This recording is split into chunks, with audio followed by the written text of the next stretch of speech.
ఎంతసేపు చెట్ట ఎతుకుతుంటే ఒక ఫలము కూడా కనిపించలేదంట. ప్రియబిడ్డ, ఈరోజు గమనించు, సారము లేని భూమి అయిపోయింది, నిస్సారం అయిపోయింది.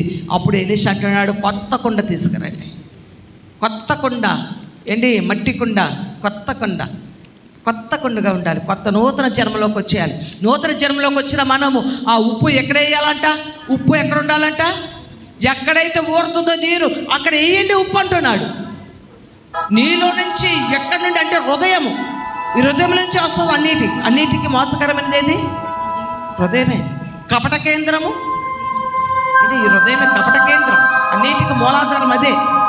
ఏదైతే కపట హృదయం ఉందో ఆ హృదయం నుంచి వస్తున్న ఆ దేవునికి విరోధమైనవి వస్తున్నాయో అక్కడ నువ్వు ఉప్పు అనే నిబంధన చేసుకోవాలి. ప్రభా, పలాని విషయంలో నేను ఇలా పడిపోతున్నానాయా, ఇది నాలో ఉందాయా, దీన్ని నేను ఉప్పేసుకుని నిబంధనకి ఎన్నడూ కూడా నేను ఇటువంటిది చేయను. కళ్ళతో, నా నోటితో, చెవులతో నిబంధన.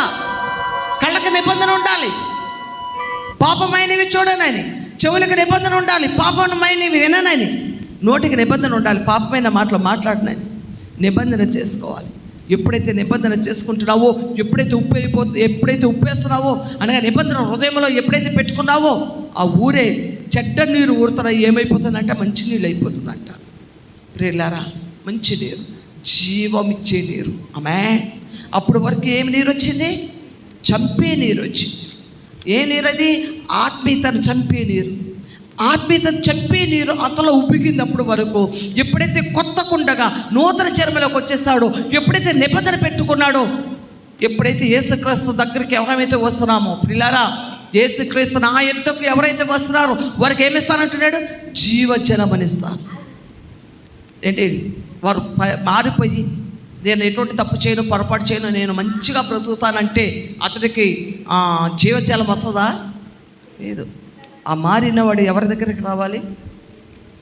నా యొద్దకు రండి అంటున్నాడు. నా యొద్దకు వస్తే అప్పుడు ఇస్తానంటున్నాడు.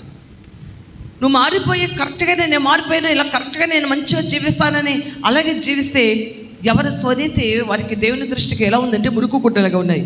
స్వనీతి, నేను స్వనీతి అంటే నా స్వతహాగా నేను మంచిగానే ఉన్నాను కదా, నేను దేవుని దగ్గరికి వెళ్ళిపోతానంటే కాదు.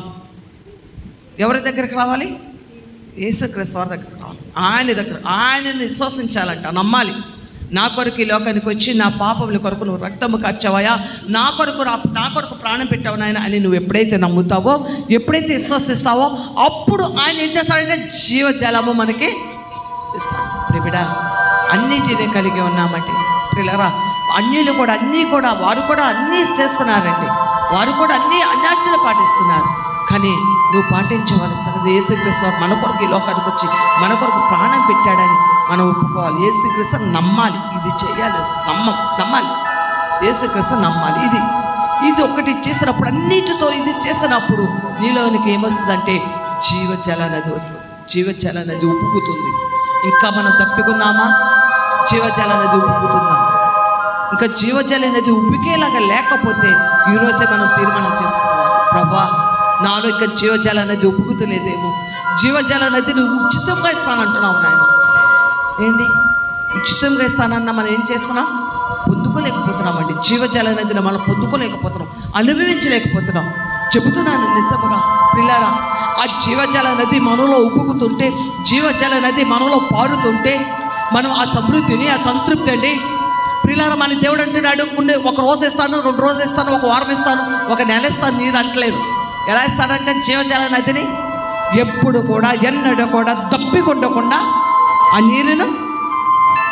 అబ్బాయి ఎంత గొప్ప భాగ్యం అది! పరిశుద్ధాత్మ అనే శక్తిని అంటే సమృద్ధి, అంటే సంతృప్తి, ఇంకా లోటు లేకుండా ఇస్తాడన్నమాట. అన్నిటి మనం అంటాము, నాకు లోటు లేకుండా నా కుటుంబాన్ని చూడనైనా, లోటు లేకుండా నాకు బిడ్డ